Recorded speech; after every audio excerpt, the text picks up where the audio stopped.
Alright, we're back with some more of our campaign. Now this is episode 5 of our Bretonnian campaign. This was one that we were doing streaming, where basically we had taken over a good chunk of Musion, actually knocking them out of the game. Let's take a look at our map right now. For those of you just tuning into this, we started, of course, took over Middenland, or I'm sorry, Mordheim. Not even Mordheim. I am just out of my gourd right now. What's it called? Marienburg. It has been renamed Orléans, as requested by some of the viewers. If any of you guys would like to rename any of the units, and you have maybe an RP or a really cool lore-friendly background you want to give to any of them, please go ahead and comment below. I will rename that unit that name, as well as giving it any kind of backstory that you've created as well, and I'll go in that into the next episode or two. I will be pre-recording these instead of streaming these, because I'll be actually out of town from August 1st to August 7th, and I wanted to get you guys some good campaign content again. I feel like it's been a little lacking in the channel, so we're going to focus on that a little bit here. We'll be doing a Lizardman campaign coming out here on Thursday as well, so hopefully we'll have some fun. So let's kind of recap. We've already made an alliance here with Artois. We have the Forest of Arden, we have Lyonesse, as they were knocked out by Musion, and we have taken over Musion entirely. Now, our big objective here is going to be already kind of happening right around here somewhere. Aha! Schilfroy is kind of making a mad dash over in this direction. We're going to reunite with the Crusader Kingdoms and bring our army south, reuniting all the way down here, and kind of take over the Tomb Kings and everything else we can get over in this land. That's going to be our big push for this campaign and our primary objective. Once we do that, we can decide where to go from what you guys decide on. So let's take a look at our armies. Ooh, FPS kind of dropped there. Apologize about that. So we have Lone Leoncoeur. He's kind of beefed up pretty well here. We want to get an additional unit of Knights of the Realm here for his quest. Yeah, sort of Coron. Now this is somewhat lore friendly, what we're doing here. It isn't lore friendly by the timeline standards, but there was a great crusade with the Empire right here, and with Bretonnia down south into Araby and subsequently into the Tomb King's land, when Araby under the Sultan Jafar, which I swear to God is the name and not just some sort of like racist joke, when they attacked Tilia and Astalia, which are right here and here obviously, they petitioned to the Empire, to Bretonnia, for help. And when that help came, it came in the form of massive Crusader massive Crusader armies of knights from the subsequent lands. And they pushed through Margarita all the way out into Araby, ending the reign of Jafar, and subsequently attacking over into the Tomb King's land for some of the Knights of the Blazing Sun, or some of the Knights Panther, which we know a lot about. Or the Black Knights of Moor spent a lot of their time crusading through the Tomb King's land. And this was very big for Bretonnia as well. And we see this represented in Mortal Empires, right? We get two awesome Crusader factions, Knights of Riggio and the Knights of the Cleansing Flame or whatever. They're around here somewhere. They're usually almost always on this island, so we're trying to make a break for it, just to get some alliances going with them, kind of open up their diplomacy options. I think here it is. Thought there was... I could have sworn that there was a technology geared towards... Aha, here. Support religious errantry. So the errantry wars, which is, again, what the Bretonnians would call a crusade, more or less, which is the knights errant go and pick up the call to arms, basically. Most errantry wars are comprised primarily of knights errant, and they go and invade some sort of... location, something holy to the lady, or something like, again, a crusade like this. And this kind of helps grant them title and land, which makes them a Knight of the Realm. And a Knight of the Realm does owe their allegiance to a duke, or some sort of... It's just in the same feudal system as say, ancient, Dark Ages, Middle Ages, England. It's the same system that's similar here. It's Knights of the Realm. They own land. They have peasantry that's underneath them, but they all have to rally to their liege lord, right? To the bannermen. And they do this anytime they're called to war. And the errantry war is a way for a knights errant to kind of supersede the typical long, arduous training and knighting process to kind of earn that repute and that infamy early and quickly. So support religious errantry war allows you to get diplomatic relations with the Thegans Errantry, Knights of the Flame, okay, so it's not Cleansing Flame, and Knights Origio, as well as Jared's Errantry. So hopefully this will give us a chance to help really strengthen that. We do have to get all this here before we can get there. But slowly but surely we'll make our way.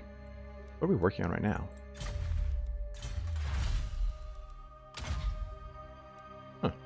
Didn't look like anything, so... let's just click that. 28 turns later, we'll have it, right? Fuck. Let's see what we can get going here. All snaggletooth here. Let's get some building going. I am running a number of mods, and as you can tell right here, and just basic aesthetic mods. I kind of like to focus on them primarily whenever I play these games, so I'll have them in the description of this video. You can use those in your games. It's basically a reskin overhaul. It adds banners. Each one of these, every army now has unique banners. As you can see, here's Paravan, and every single unit card has got different unit type has got different banners alongside it. Like, take a look at these guys. Here's Kothic. So it just is a really more artistic and beautiful banner. There's nothing advantageous for it. I've also got the better camera mod on, and we have the every single unit now has an officer unit in it. So we have the cinematic battle effects. So nothing too crazy, but I kind of like to play like that. I'm kind of a weird purist about that kind of stuff. I enjoy the way the game was quote unquote intended to be played. So I kind of stick true to that. Let's take a look here. Most of this should be in good order. I think we were at the tail end of this turn last time we played during the stream. Chiro's not moved.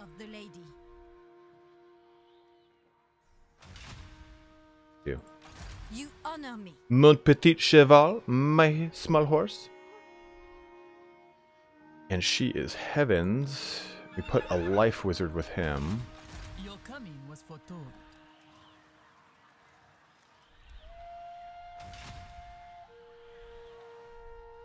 And this is going to help us. The reason I have her here is because we have quite a bit of Untainted here.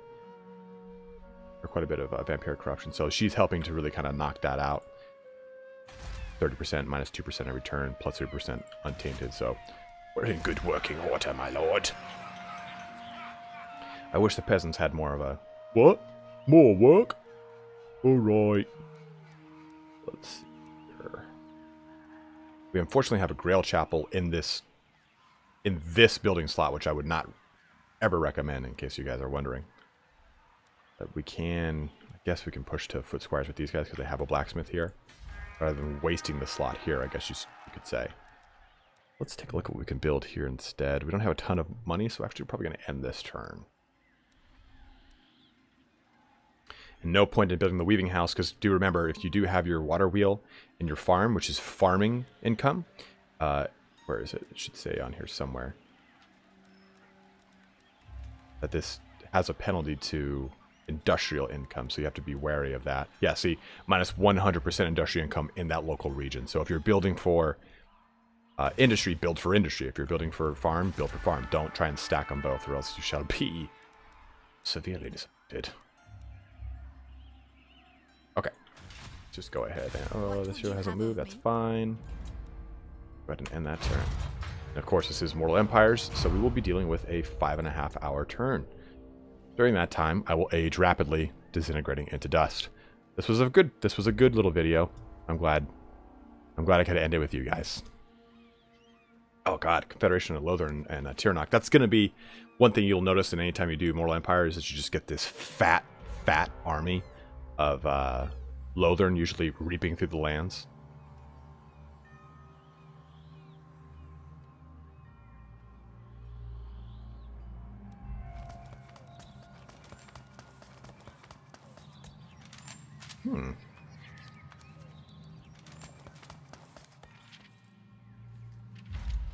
Hey. Oh. An unusually bountiful harvest has left us with a rare and excessive surplus. This can be distributed immediately or stored for the future. Distributed now. Ooh. Ooh. You know what? We'll go with store the surplus, because growth is going to be a little bit more pivotal here than the cost of the actual buildings. We have a very strong economy here, which is, I'm not going to lie, if you're starting a Bretonnian campaign for the first time, you'll notice that that is going to be your biggest hurdle, is dealing with your economy. You only have these two provinces to start off with, so you really kind of have to expand to Marienburg ASAP to get that port. Oh man, Marienburg's about to have a fucking revolt. That's what I was doing. I was hightailing him over there. Right. Looks like Midland and Marienburg are still duking it out there.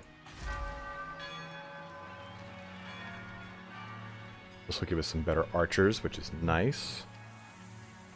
Very much like that indeed.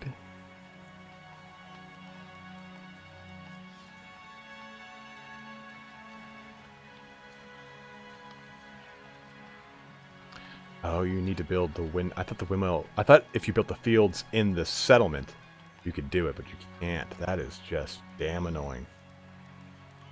Okay, so I want to get foot squires, and since we already have a blacksmith here, this is the next. This is like the most logical place to do it. This is pretty nice here. It gives us some really nice bonuses for making any kind of bowman. I believe you cannot make these guys if you don't have... Yeah, you need a carpenter's workshop, which is this. Oh. Which is this?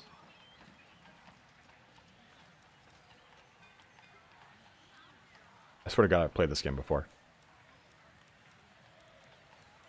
I thought you needed a tier 3 building of the woodlands, or of the lumber building to make your lovely little archers. Ah. Where is this? Where is it? Aha. There. Ah. Ah ha ha ha. Ah ha ha ha ha. So, we'll kind of see how that works out. Maybe this will be our artillery station as well. This does give us a bonus to recruitment costs and recruitment rank 4 men-at-arms with polearms, which are very strong. Arguably the best anti-large unit you can have in your army.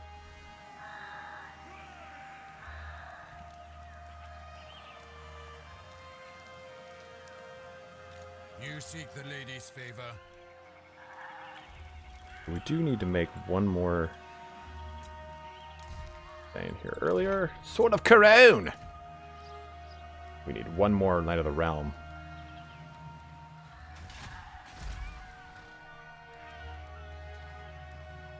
Need 7,500 resources to do such a thing. Or, in this case, 6,750.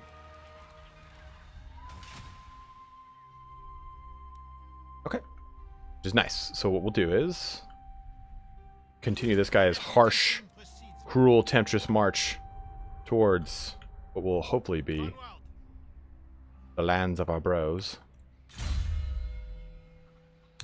Let's get that paladin.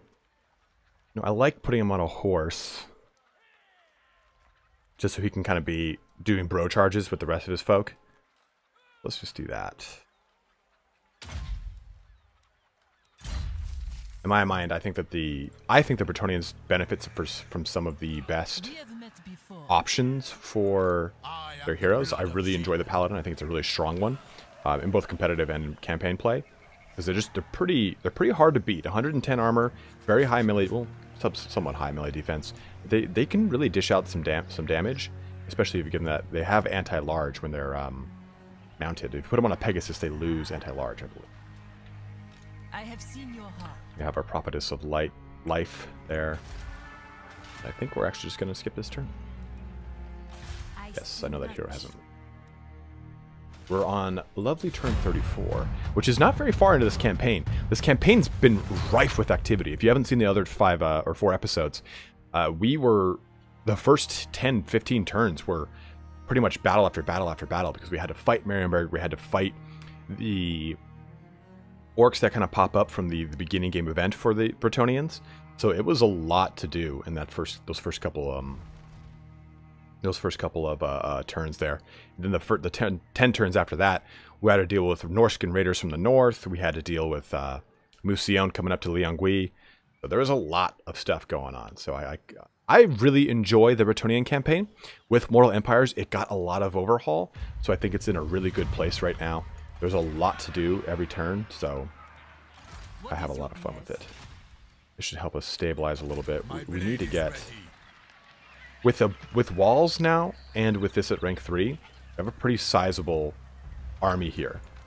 So I'm not as worried about anyone coming to attack it, nor am I worried about any kind of rebel armies, but at the same time, I just don't want to deal with it. What's causing us such a massive control problem? Taxes? Yeah, watch what happens if I don't tax this place. Boom, there goes my income. For 4+. You've got to be fucking kidding me. That's going to give us a huge bonus as well. Take a look here. Oh, look at this little nugget. And bonus experience, 2,500. I can't recommend that enough, is having someone on the open ocean, just kind of raiding through the land. Unfortunately, my game crashed right there, so I apologize about that. But during the reload, we actually didn't get access to that one treasure trove we just looted, so we're gonna have to slum it for another couple more turns to that Knight of the Realm recruitment. But I think that we can at least do this landed estate. That'll be good, and we'll be okay after that, I think. All right, we'll continue our march towards the Crusader Kingdoms here.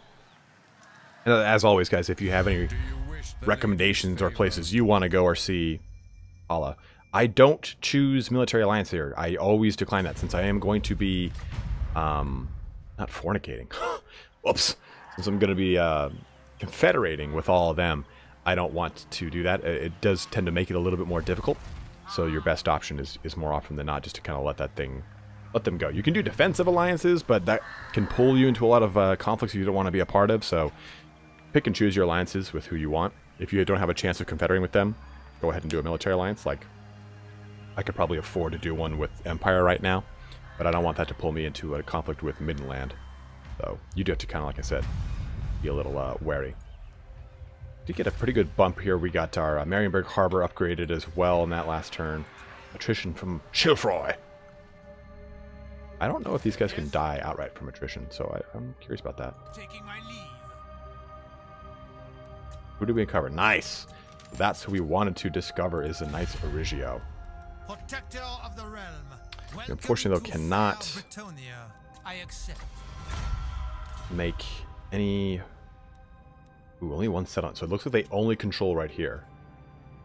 We, unfortunately, again, cannot trade with them just yet. We need to have a sight of their capital. Do you know So once we kind of crest this, it'll go over here. We hope we'll be able to discover them. And I haven't seen that the other ones got destroyed yet or anything, so we should be able to find them as we go up and down the coast of Araby. Got 3,200, so we could still keep moving towards that. It was a tricky thing trying to decide if I should do double port in here. This place is going to be worth so much damn money. You know what? Let's do this. We'll upgrade this so we can do the weaving house in there to get that upgraded more. Champion of the lady. I'm surprised though that this hasn't started to come around troll-wise. Lowen's a pretty big badass in the grand scheme of things here. So I see you. we do need to get him out of there. I don't want him just kind of camping around that ass. But What is your behest?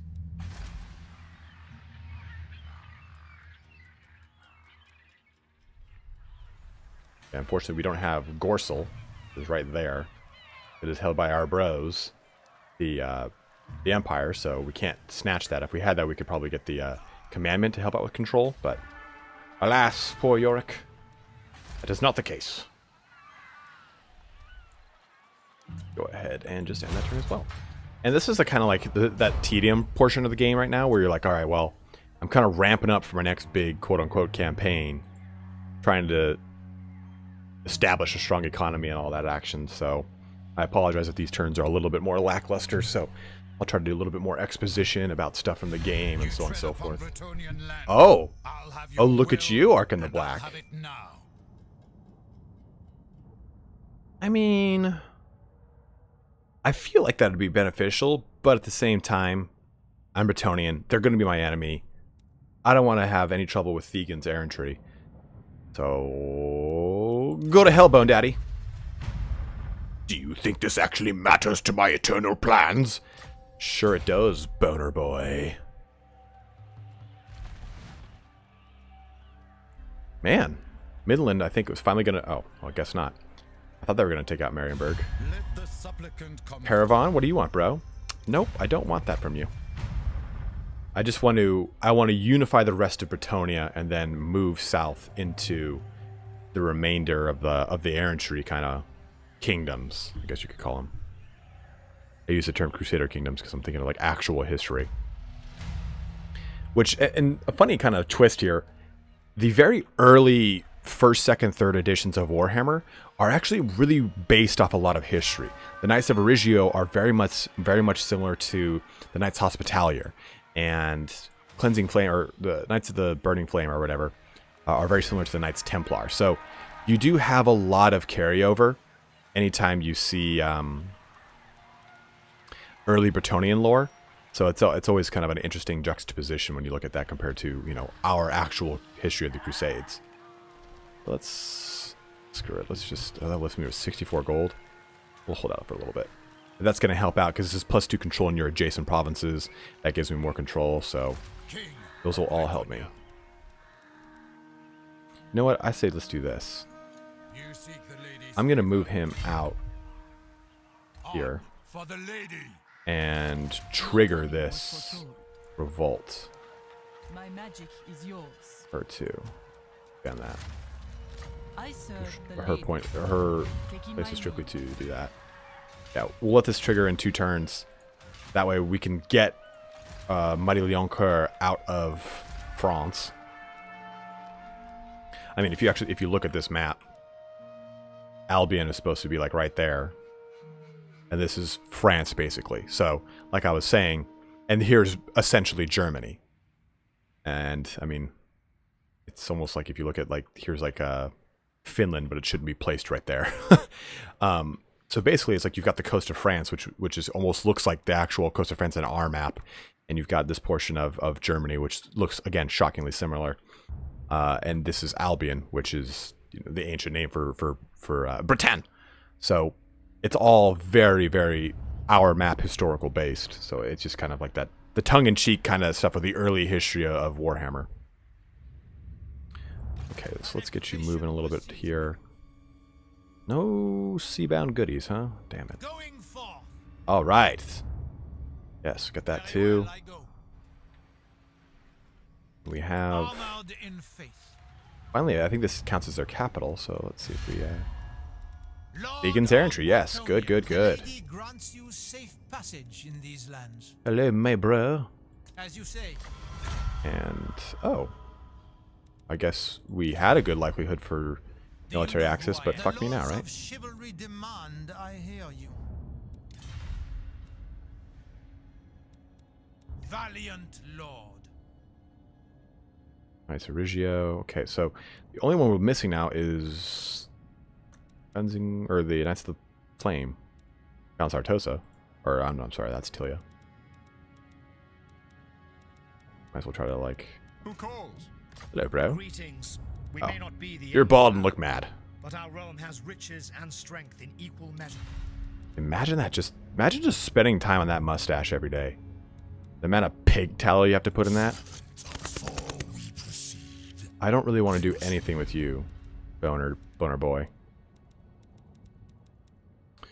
So we're good for now. Welcome, friends. Let's hope we can come. I don't think there's any alliances we can do. Oh, Bordeloo. Because I believe the other one is... Yeah, so Lyonesse is out. They've already destroyed. And Bastone's 8 turns away. So we're in a good shape. We could actually probably do Bordeloo. Lord of Bretonnia. The big question here is how much is this going to affect my... what's it called? Economy. Oh, okay, so we can't do that yet anyway. Our strength rank is not as high as I thought it was. There's so much goddamn time lollygagging over here by Orleans. Devotee of the lady. Okay. Let's do this. And the next turn is going to be a lightning fast turn as well, because that way we'll get a good fight going here and be able to kind of stabilize Orleans. And you guys can let me know what makes more sense to you. Do you want to see a half-hour campaign play? Do you want to see a 45-minute campaign play per episode? Which is more enjoyable? I'm trying to find that sweet spot of like, this is short enough that I want to watch it and not long enough that it becomes tedium, and there's a lot of tedium and boring. It's boring. So you guys let me know. I'll probably keep this one around the anywhere from the 35 to 45-minute range, and we'll see how it goes. Ah, Everest was destroyed.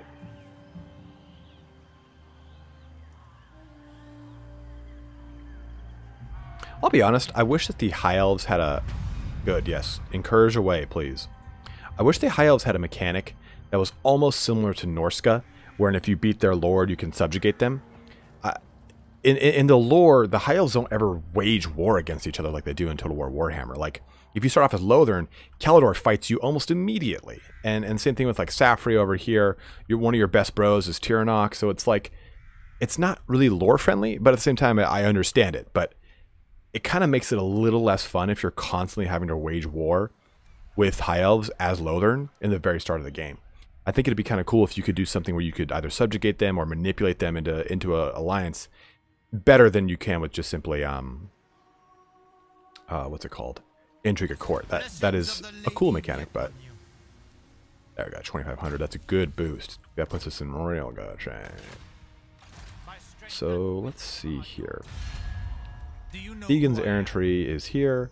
Knights of Origio. They have a settlement, right? Yeah. Okay. Deegan's is down there. So we have to find the Knights of the Flame, which are probably going to be either here or there. So let's send Chilfroy this way. Glory awaits. Leaving. Goody gumdrops. See if we can get any things going here. Portaloo still. Yeah, well, you'll love me soon. They all do. You guys want to give me military access? No? Fuck me? Still? Cool. Great. Do you know Nothing's the changed. laws of chivalry demand? I hear you. Man, they have actually expanded out. Very well.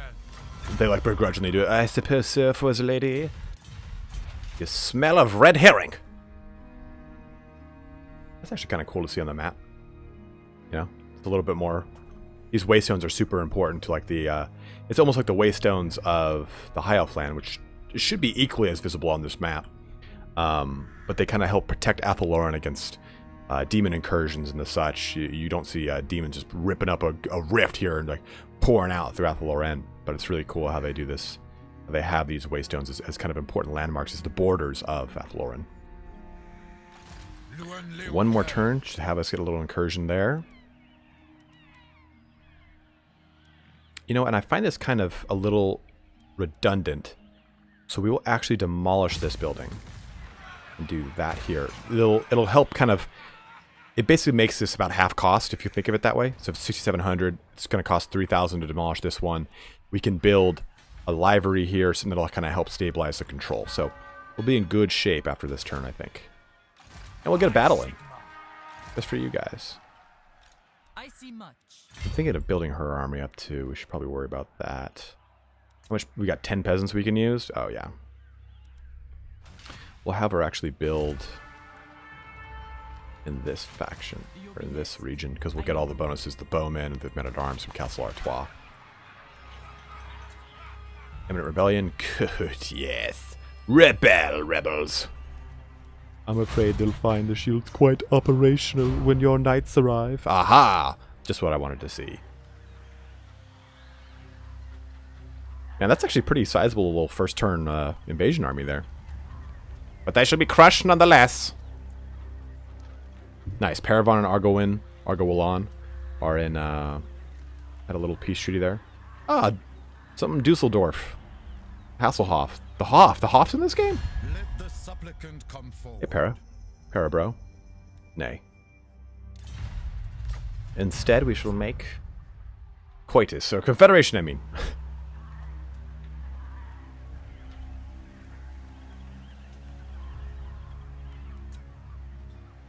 I think there's a mod, actually, that speeds up those end turns. Like, sure. I mean, any time I don't have to have a northern border being attacked, I'm all for it. Okay. Orléans. Dick Otterman just slamming his penis across everything over here. Every 10. Okay, good. So let's... Got a nice rank bonus. This is going to give her some more earth blood. Flesh to stone is kind of cool, I guess. What we'll do is... You know what? We're going to just spend... Might as well make her an earth blood battery. The warhorse is nice, but I want her to kind of anchor the front line with the Grail relic. King Lewin. Okay, so what is this guy? Oh, yeah. Oh, yeah. I'm coming for that ass. That'll be the last part of our turn here. But yeah, we now have a considerable amount of income from that. 3,100 every turn.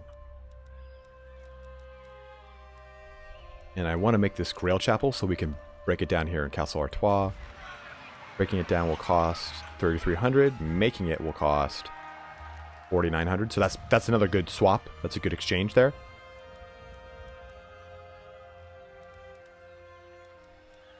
Okay, so let's bolster up our main area, I think.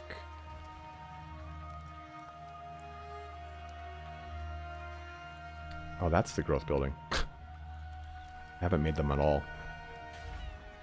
Look at me, guys. Master the campaign. Learn everything by watching Italian Spartacus just bumblefuck his way through the campaign. You can do it too, for the small price of...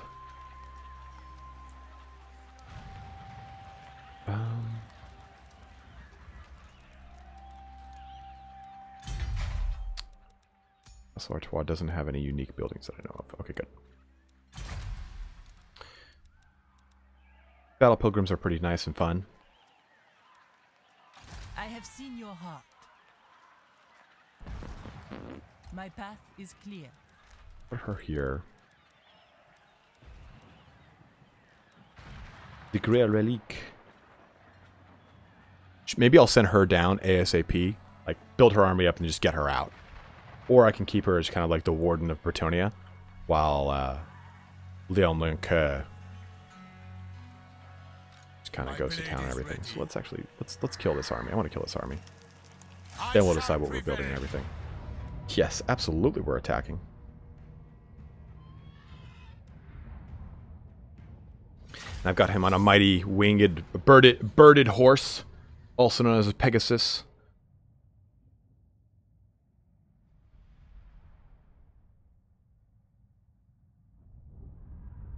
Dick Otterman's about to get slammed. I know it's Dick Otterman, by the way, guys.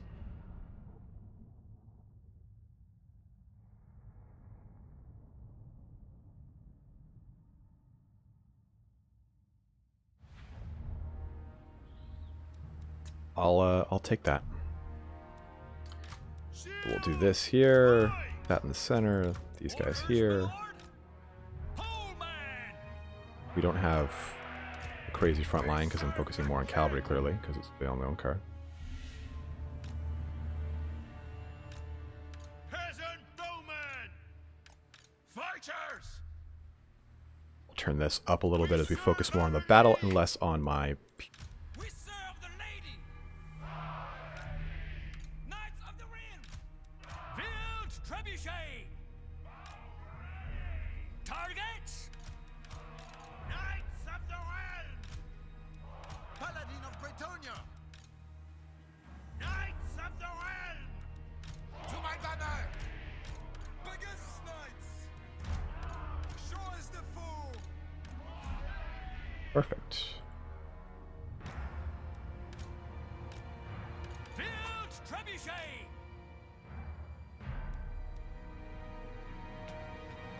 Knights of the Realm. is done. After him.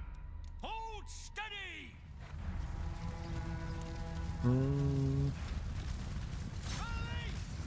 The Emperor will save us. Oh yeah. Oh yeah. Trebuchets, something you don't really get to ever use in multiplayer as much as you'd like, but something you love to use in campaign. Ready for battle. We do have to be careful here, though. We got to make sure that our any attacks we do, these are all halberdiers and greatswords, so it's going to be a little tricky here.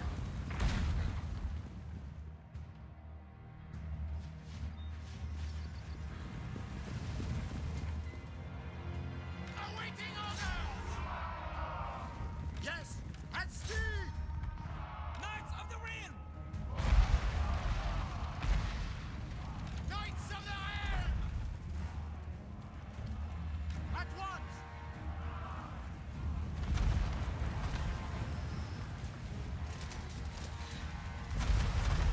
Sigma for the lady. Knights of the Realm. Slay them. Trebuchet ready. Biggest knights. Let's see if I can catch him out here. And right like that. The true heart soul brigade. Oh yeah. Ready to loose. Kill 'em. Moving a base.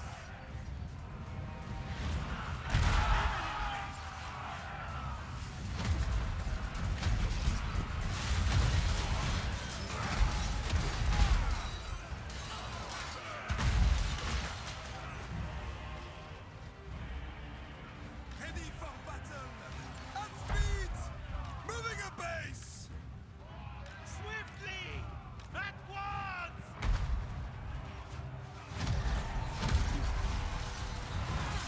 You can see how the reskin mod really adds a lot of variety to these guys, like as far as their skins go. The better camera mod allows to really get down up in that face.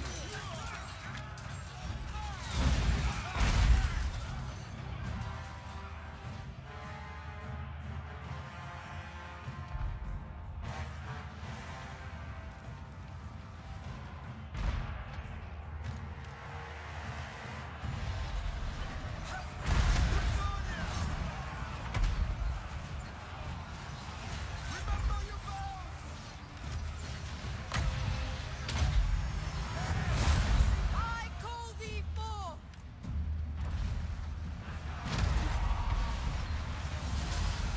Just goon down this lord. And the cinematic mod keeps this dust kind of like staying there for a little bit longer, a little bit more cinematic. Knights of the Realm. As these guys kind of march, it kicks up dust and dirt and everything. Crush 'em all.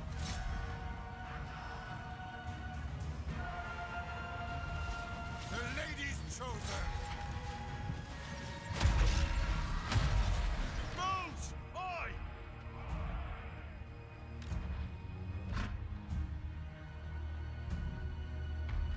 Persian bowman. Men of Bretonnia.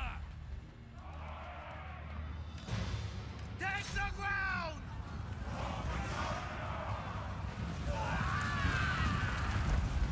Battle ready.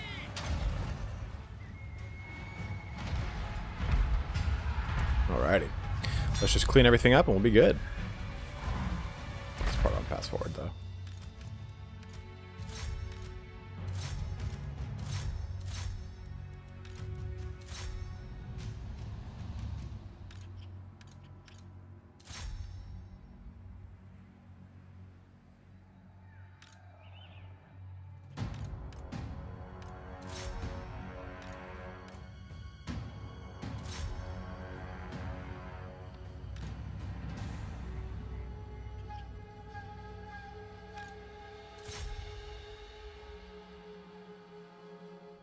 You always want to mop up as much of this BS as you can. Oh yeah, that looked almost like an actual tabletop army with the paladin leading it. In tabletop, the lance formation changed a bunch throughout the years. In very first iteration, like I think in like third, fourth editions, it was this triangle that we see. You've got the leader of the unit leading it from the front, obviously, and the command, which was considered the battle standard bearer, and the musician. The musician would help with leadership. The battle standard bearer would help with combat results. They'd be so you have number one would be your number one would be your leader. Slots 2 and 3 would be your standard musician. Then your third row would just be three knights. Your fourth row would be 4 knights. You know, cascading down forever, and I quite literally mean forever. So what would happen is, I think I have military access with Empire. Now, welcome, brothers from across the Grey Mountains. Payments. Offer payment. Come on. Don't be a floozy, Franzia.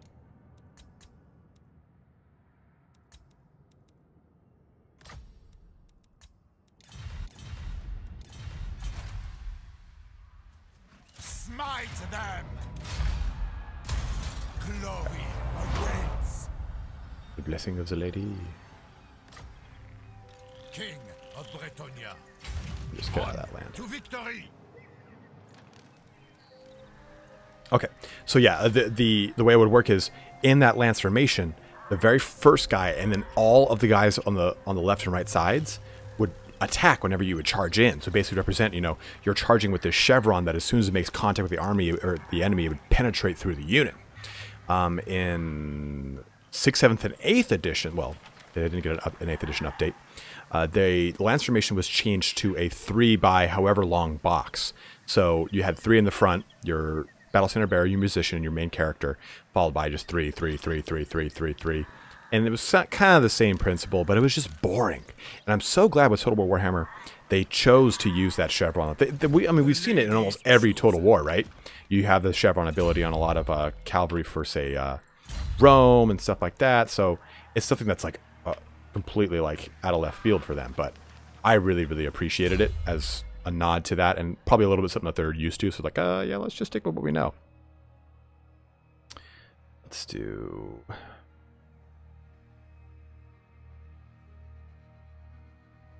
that looks good. Lowen, I think, can now use Bekus.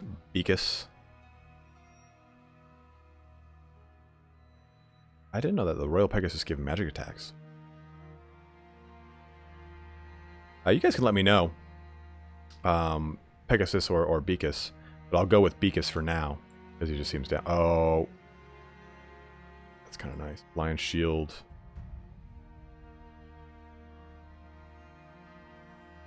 I wanted to buff up my militia.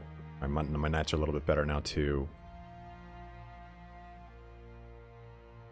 We'll go with Bekus because it's just kind of like... Yeah, we'll go with Bekus. You guys let me know in the comments if I should stay on, which one I should stay on. I think Bekus is cool. Gives him a lot more health.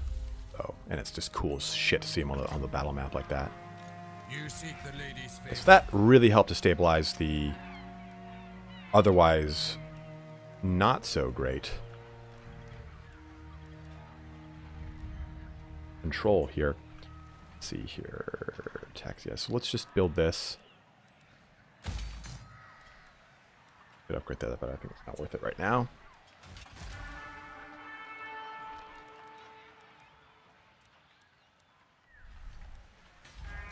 Now that we kind of know, we got some money from that fight too, so that's nice. Got some good traits from it. What's a goodness? It's a blessing of the lady. I am the Which I can't remember what it does 100%, so let's look.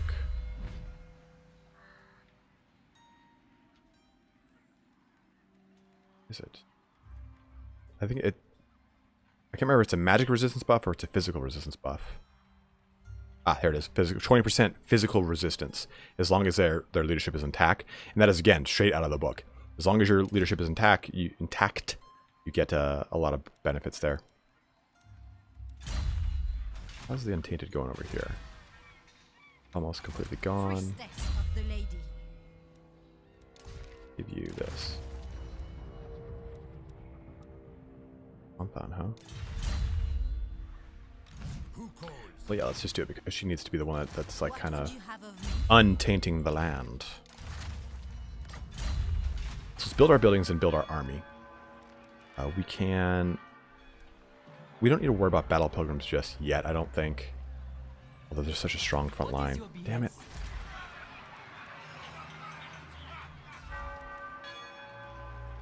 We'll do this and break down this. Get some money back from that at least. I think we should demolish this building and just keep this as like our primary barracks. Oh shit, we're just shy of that now. Gone done fucked it up.